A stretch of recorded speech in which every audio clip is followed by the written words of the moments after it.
A paz do Senhor Jesus, queridos. Quem está falando aqui é o pastor Rangel Bispo e eu irei comentar a sexta lição, 6 de agosto de 2023, a desconstrução da masculinidade bíblica, ou seja, desmontar a masculinidade, né?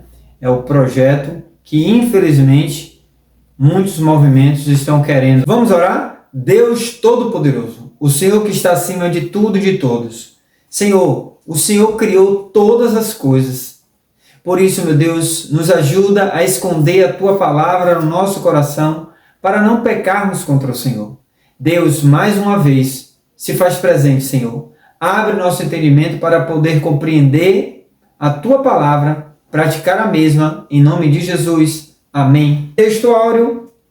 E tomou o Senhor Deus o homem e o pôs no jardim do Éden para o lavrar e o guardar. Gênesis capítulo 2, versículo 15. Verdade prática: o homem foi criado com qualidades que expressam virilidade, responsabilidade e liderança. Leitura bíblica em classe se encontra em Ruth, capítulo 4, versículo 7 ao versículo 12. Introdução.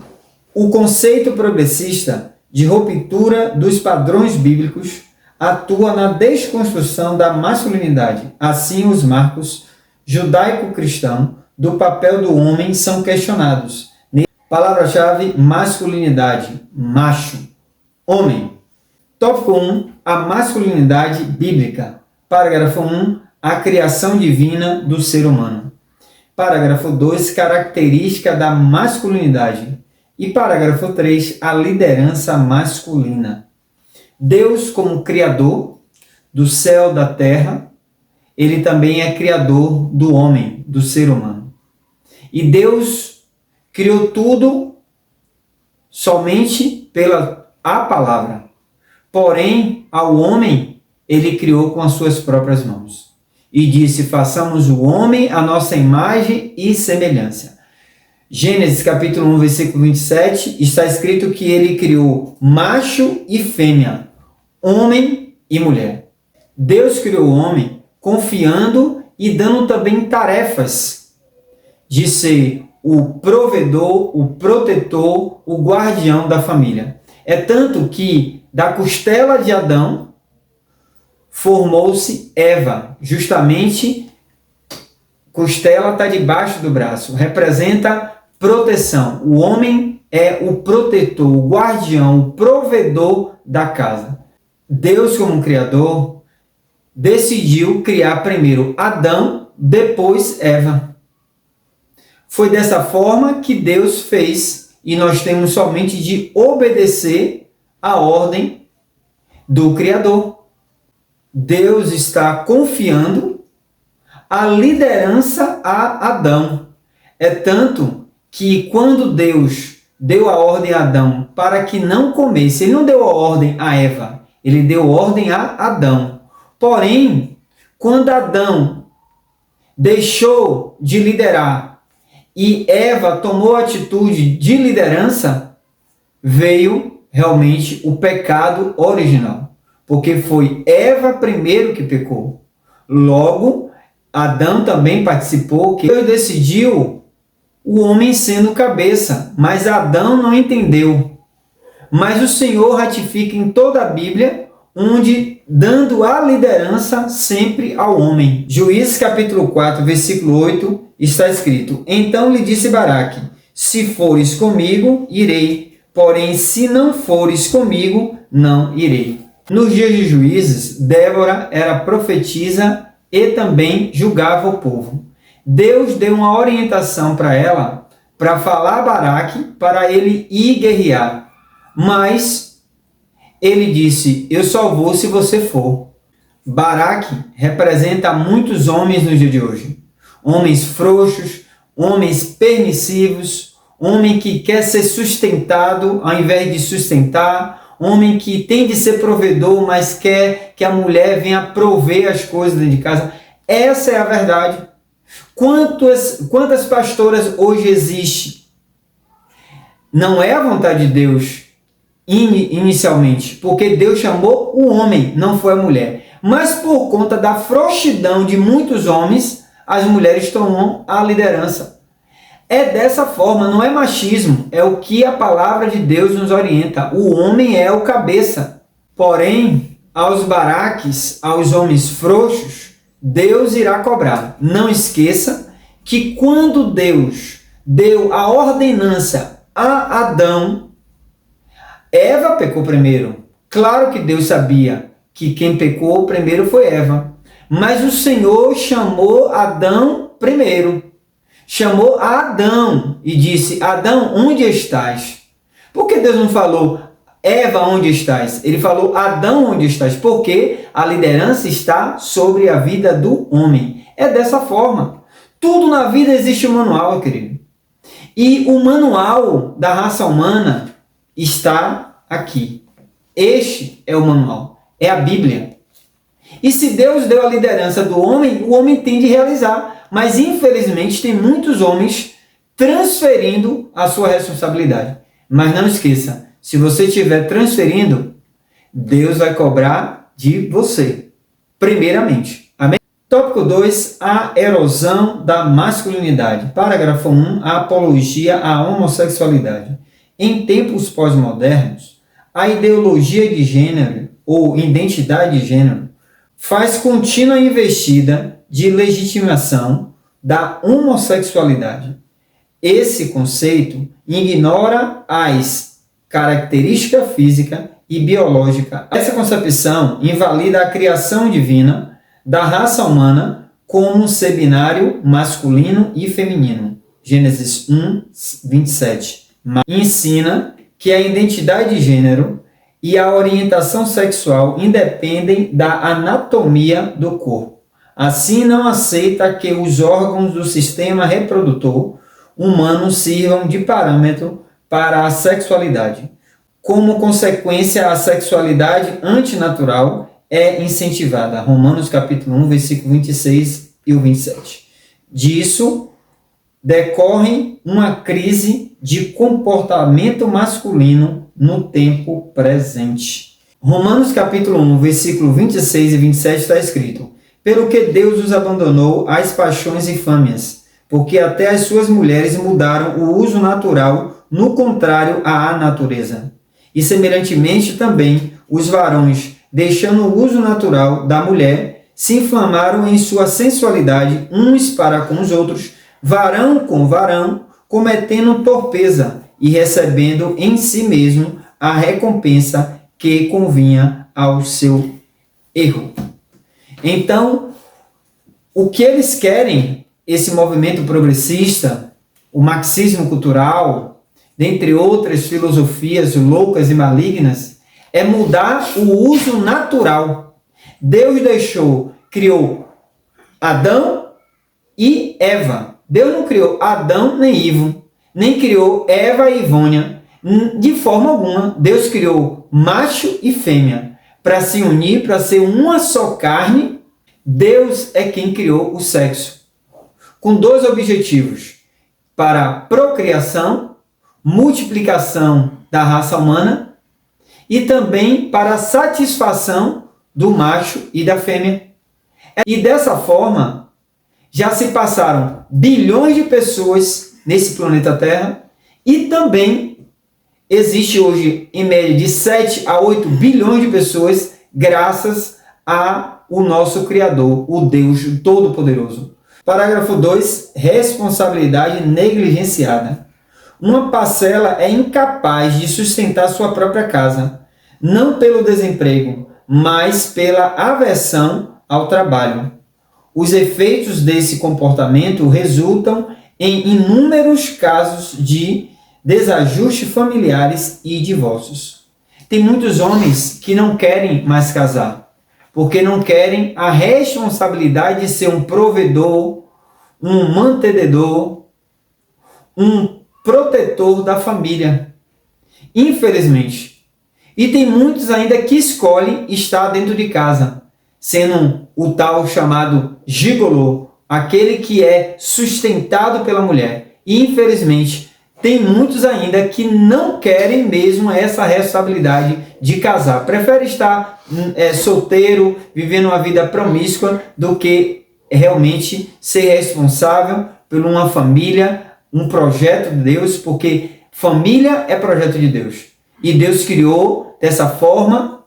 O manual de Deus, que é a Bíblia, nos orienta que macho é o provedor, é o cuidador, é aquele que tem a responsabilidade dentro da casa. A mulher é auxiliadora, é aquela que é o sexo mais frágil, é aquela que ajuda, que auxilia, que é idônea. Parágrafo 3, crise de liderança. A crise de masculinidade tem gerado homens incapazes de exercer liderança. Essa crise de liderança acontece desde os tempos antigos. Adão, Jezabel e Acabe. O reinado era de Acabe, mas quem mandava era Jezabel. Então, em 1 Reis, capítulo 2, versículo 1, está escrito: eu vou pelo caminho de toda a terra. Esforça-te, pois, e sê homem. Aqui, o rei Davi, o rei de Israel, o segundo rei de Israel, Davi, está chegando ao seu fim. E ele está preparando um sucessor dele, que é o rei Salomão. E ele dá um conselho para o filho. E disse: meu filho, sê homem. Em outras palavras, não seja frouxo, não seja um moleque, não seja incapaz, mas seja homem. Tópico 3, Boaz, símbolo bíblico de masculinidade. Parágrafo 1, o modelo de generosidade. Parágrafo 2, modelo de responsabilidade. Boaz era um parente de Elimeleque, o falecido esposo de Noemi. E quando Noemi volta com Ruth, também uma viúva, Ruth começa a estar ali na colheita, e Boaz, muito generoso, cuidou de Ruth. E naquele tempo existia uma lei que o parente mais próximo iria ficar com essa responsabilidade. Mas esse parente não quis, e aí Boaz acabou tendo esse cuidado e casou com Ruth. O casal gerou Obed, o avô do rei Davi, da linhagem de Jesus Cristo. Então Boaz é um símbolo de generosidade, de liderança, de provedor também da casa. E que nós possamos buscar realmente ser homem. Esse filme da Barbie agora, mostrando Ken, desconstrução, né? Ele está desconstruindo a imagem do homem. Conclusão: Deus criou o ser humano com dois gêneros, masculino e feminino. Gênesis capítulo 1, versículo 27. Por isso, a diferenciação do sexo é um princípio determinado pela criação divina. Gênesis capítulo 2, versículo 23. Nesse sentido, a masculinidade é um conjunto de atributos e funções inerentes ao homem. Já a desmasculinização decorre da inversão dos papéis do homem na sexualidade, na liderança e na prática de seus deveres. A masculinidade bíblica exige o autocontrole, sacrifício e firmeza de caráter no encargo de suas tarefas. Nesse aspecto, a sociedade, a família e a igreja esperam por homens que honrem a sua masculinidade e exerçam o papel que Deus os vocacionou a desempenhar. Deus vai cobrar de cada homem que tem atitude de Baraque ou de Adão. Porque o Senhor falou para Adão: Adão, onde estás? Eu lhe dei a responsabilidade. Não transfira para Eva. Deus questiona com ele, ele disse: a mulher que tu me deste. Ou seja, ele estava culpando a Deus. E geralmente as pessoas e alguns homens hoje estão fazendo isso. Culpa a Deus. Não, a responsabilidade é sua. Não esqueça disso. O homem macho, que é homem de verdade, ele ama. O macho protege. O macho provê. O macho é fiel. O macho é sacerdote. É líder. Ora. Se você achou relevante esse conteúdo, se inscreva, comente e nos ajude a compartilhar esse material. E não esqueça de orar pelo nosso Brasil. Não é de agora, já passa um ano, eu venho clamando e pedindo para que homens e mulheres se levantem para interceder por essa nação. O STF está querendo liberar por esses dias a legalização da maconha, a descriminalização da maconha. 20 a 60 gramas eles estão querendo liberar para assim aumentar o nível de tráfico de drogas. Será que algum deles estão envolvidos com tudo isso? Seu Alexandre de Moraes, Gilmar Mendes e tantos outros. Eles agora estão decidindo o que é para o Congresso decidir, o Senado decidir. Eles estão fazendo um papel totalmente diferente. E só Deus para frear Alexandre de Moraes, Gilmar Mendes, Barroso, dentre outros. Que Deus tenha misericórdia. O Senhor, o nosso Deus, o Todo-Poderoso. Quando eu oro falando que é o Todo-Poderoso, porque existem muitos poderosos. Esses homens também são poderosos. Mas Nabucodonosor era poderoso e ele foi abatido. Deus fez ele comer capim. Deus também paralisou Herodes. Deus paralisou Nero. Deus paralisou tantos outros aí. Alexandre o Grande. E não vai ser diferente. Deus vai paralisar, vai confundir todos esse STF que está corrompido. Esse desgoverno hoje que já existiu muito avisos que estavam planejando legalizar as drogas, como estão querendo legalizar também o aborto, dentre o legalizar também o quê? O tráfico de drogas. Então, é o Brasil que a esquerda quer, que o marxismo cultural quer, que a promiscuidade quer. Mas eu sei que Deus vai levantar um grupo de pessoas, uma igreja avivada para orar, para interceder. Porque se buscarmos a Deus de verdade, se arrepender dos nossos pecados, Ele vai sarar a nossa terra, segundo a Crônica 7,14. Por isso se levante, ore pelo nosso Brasil. Diante de todas essas situações que a gente está vendo, porque falta de aviso não foi, porque nós podemos entender desde já que o STF decidiu quem iria ser presidente, infelizmente. Mas cremos em um Deus que, quando Ele quer agir, ninguém pode impedir. Deus abençoe. Não esqueça de orar, porque é o único escape para nossas vidas. Você crê? Então, se levante para orar. Até a próxima aula, se assim Deus permitir. Se Jesus não voltar até lá. Ok? Se preparem, vigiem, porque Jesus está voltando. E a própria palavra diz, no mundo jaz no maligno. Existe uma influência maligna hoje, dominando todos aqueles que servem realmente a Satanás. Mas Jesus disse, as portas do inferno não prevalecerão contra a igreja do Senhor. E um recado para você, homem. Seja homem. Deus abençoe.